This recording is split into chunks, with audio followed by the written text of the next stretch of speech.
and achieve my goals and my aims, and I'm going to try to be a better person. It's as simple as that. It's waking up every day and saying to yourself, I am going to try and be the best that I can be and improve on what I wasn't able to the previous day. Consistency, how can it also foster excellence?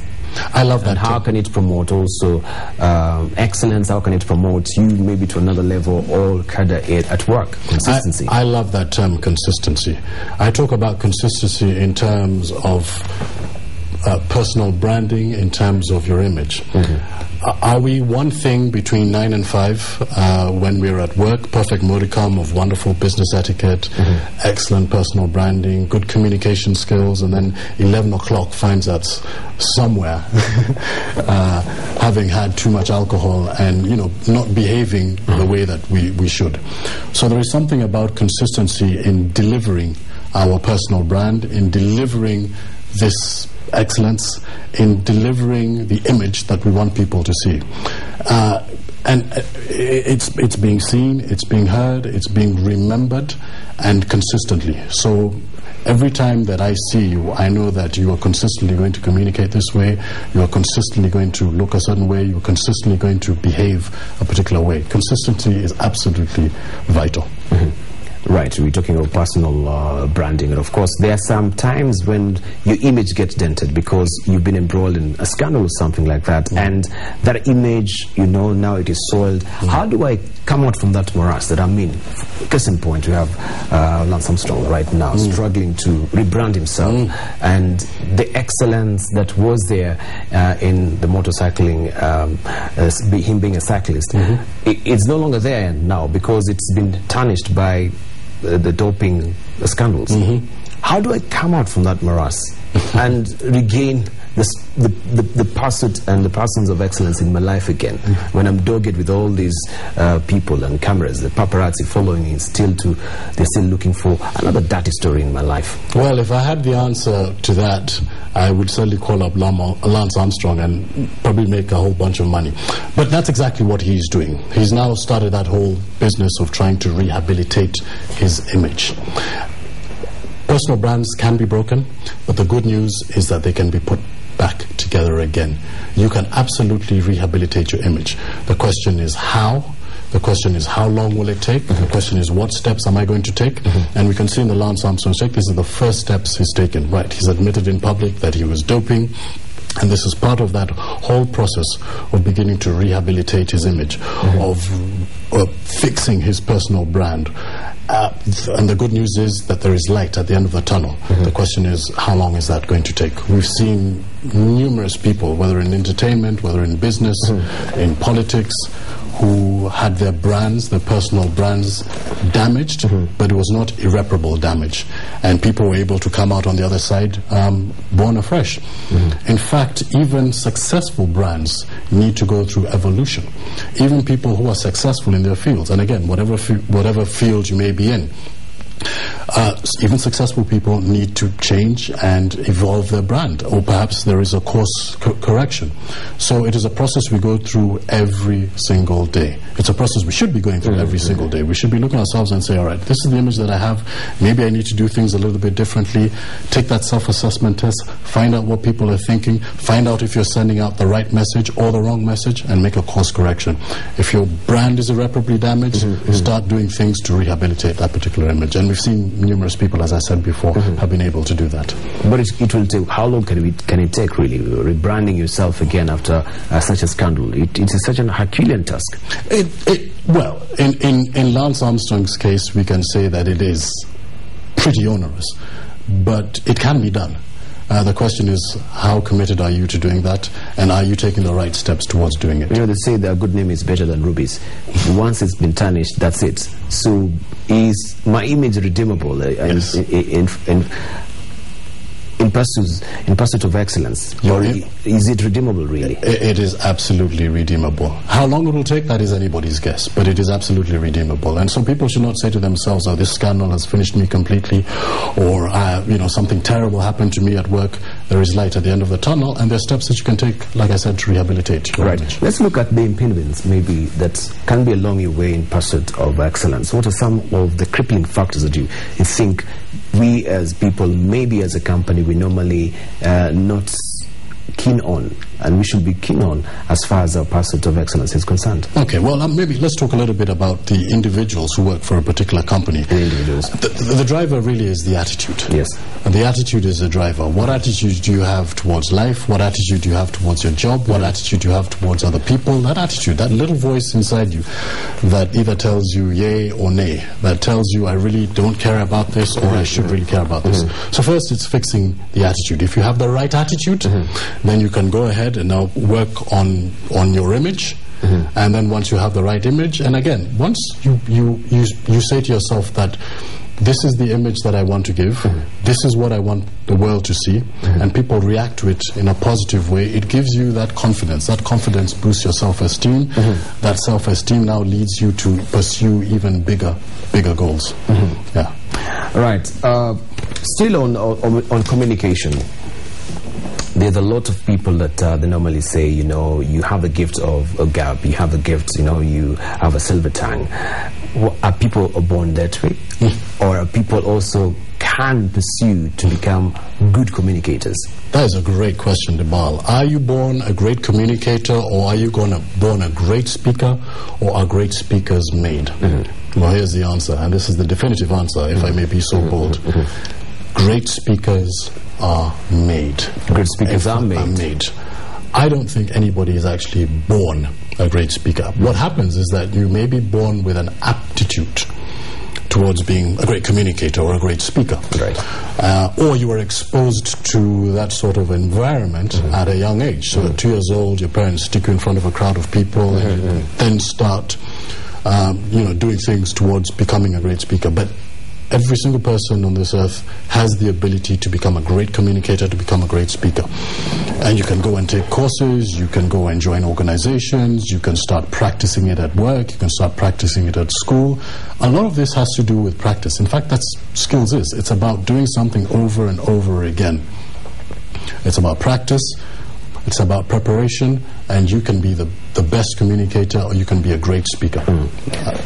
Let's boil down to individuals that you think, for me, this is a person who epitomizes excellence. To me, this is a person who I would love to look up to. At least 3 characters that you normally draw inspiration from, and you say these are the people who, to me, they are the apex, the zenith of excellence. Who are these people? I have quite a number of what I consider role models, but here's how I'm going to answer this particular question. I'm going to say that as a professional, let's say, as a professional, somebody who is working, it is really important that you surround yourself with people who are going to help you in terms of achieving this goal of excellence. So sometimes we have to be a little bit we have to be a little bit careful about the people that we hang around. Are they adding any value to our lives? So number one, surround yourself with people, like-minded individuals, people who have the same aim of pursuing excellence, people who are going to help you career-wise. I belong to a group called Mastermind. And we're a group of individuals who get together regularly as entrepreneurs and as consultants to regularly talk to each other and give each other encouragement and advice and even criticism. Of course, it's structured criticism as far as our careers are doing. Now, these are people who are adding value to my life, who are adding value to me as a consultant. I have surrounded myself with like-minded individuals who are able to give me honest feedback about how my career is going. These are not people who are going to tell me yes, who are going to tell me everything's fantastic. These are people who are going to look at me because they have the aim of helping me succeed, and I have the same aim of giving them that same sort of positive feedback. So surround yourself with positive, like-minded people who are going to help you professionally. That's the first thing. Secondly, it's really important to find mentors. I think a lot of your guests have come on here before and talked about mentors. Find people, and mentors don't necessarily have to be people who are living in the same country or the same city as you, or people that you see.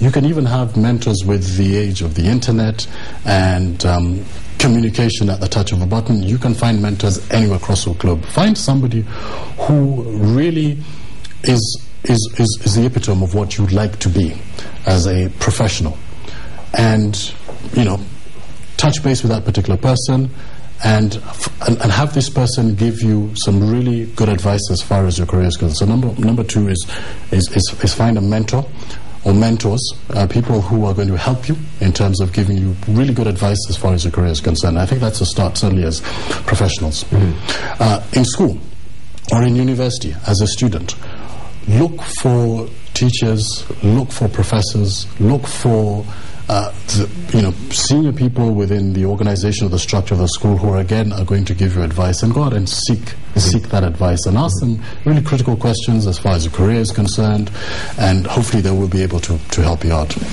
So I think that's some really good advice that people could use. Right. Still, I'm looking out for you, 3 good, sterling, performers, and you think these are my role models. These are people that I really admire and I draw inspiration from. Right.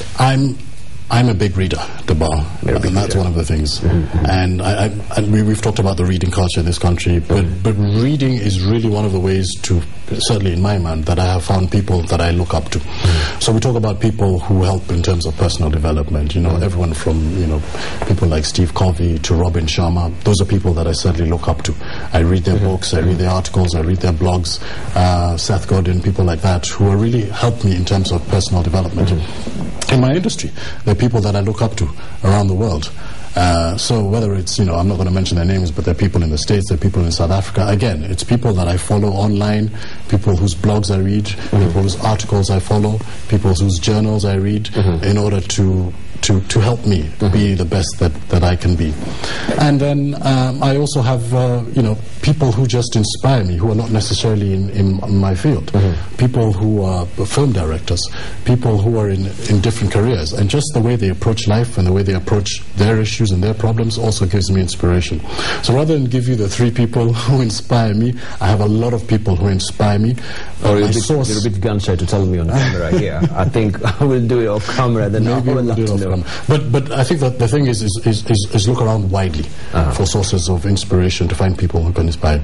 It's not just people on TV, it's through reading. It could be a different pockets of pursuits of excellence. Maybe it could be a communicator, it could be the appearance, the way they appear. So you have different segments of what you think excellence is to you, and you try to amalgamate this, you put them together so that you think that this is the epitome of excellence. I think that's what we've been discussing. It's really putting all of this in a row. It's about being seen, heard, and remembered for the right reasons in terms of the pursuit of excellence. So whether it's your appearance, whether it's the way you communicate, maybe the way you behave, and everything from time management to where you handle business etiquette, where you handle mobile phones, all of this goes into building up your brand image in that pursuit of excellence. Right. I'm still here to ask you about our leaders, and if at all you think the crop of leaders that we're having, you can pick one who's exhibiting any spirit of excellence. You're really putting me on the spot here. But I certainly think, I'll answer it this way. I think there are leaders out there that we as young Kenyans, if I can put myself in that bracket, or old Kenyans, all Kenyans can look up to. So just look out there and look out for those leaders who really reflect what you think the true leadership qualities should be. So there's no one. All right, we can generalize and say, okay. No, I didn't say there's anyone. I said there's leaders out there. We just have to keep our eyes open. But there's certainly leaders out there who I think, to me, we're talking about excellence. I think in terms of leadership qualities, they're certainly in the pursuit of excellence. Yes. Right. So finally, if I may ask you, how do I keep at it? How do I keep at it, making sure, yes, I'm consistent? You say that is a very, very big element in terms of a person's of excellence. How do I keep at it every day? Life is not a straight line, as I said. That's true. And it's about getting up every time you fall down, brushing yourself off, and moving on to the next step. You know, I believe God will never give us a test that is too great for us to carry out, or a load that is too heavy for us to carry. So whatever doesn't kill us will only make us stronger, certainly with the challenges and the tests that come your way. And then it is getting up every day and saying, I'm going to be the best me. That authenticity, I talked about that commitment to commitment and pride in what I'm doing, the enthusiasm with which I carry out my professional duties, the enthusiasm with which I pursue my relationships, the enthusiasm with how I relate to particular individuals. It's about getting up every day and saying to myself, this is going to be the best day I've ever had. Robin Sharma, who, as I said, is one of the people that, to me, epitomizes that pursuit of excellence, said, make every year your best year. So make every year your best year, make every day your best day, make every hour your best hour. And it's really about going for it every minute of every hour of every day, 24/7. There's a statement we just read before here on the introduction that Colin Powell says that excellence is not an exception, it is a prevailing attitude. What do you make out of that statement? Well, that's Colin Powell. I mean, I can't fault the man for what he said. I honestly believe that. And it's just being the best that you can be every single day. Yeah, right. In closing then, what will be your final thoughts on excellence? I will say, look at your ABCs. Your appearance, the way you communicate, and the way you behave every day. And make sure that it is excellent. Make sure that you are sending out the right message to your target market, whomever that is, every single day. And hopefully that will drive you to greater success, both personally and professionally. All right. I really do appreciate you coming this morning. Thank you so very much to talk to us about excellence. We'll be doing more of this. Thank you for coming. Right, we've been talking about excellence this morning, and we've been talking to Derek Banga, who is the Managing Director of Public Image. In pursuit of excellence, what do you do to keep at it? Consistency, and those are the elements that really goes into pursuit of excellence. I'll leave you with the words of Brian Tracy, who says that excellence is not a destination, it is a continuous journey that never ends. Excellence is not a destination, it is a continuous journey that never ends. Think about that. Don't go away. We're still going on with NTV this morning.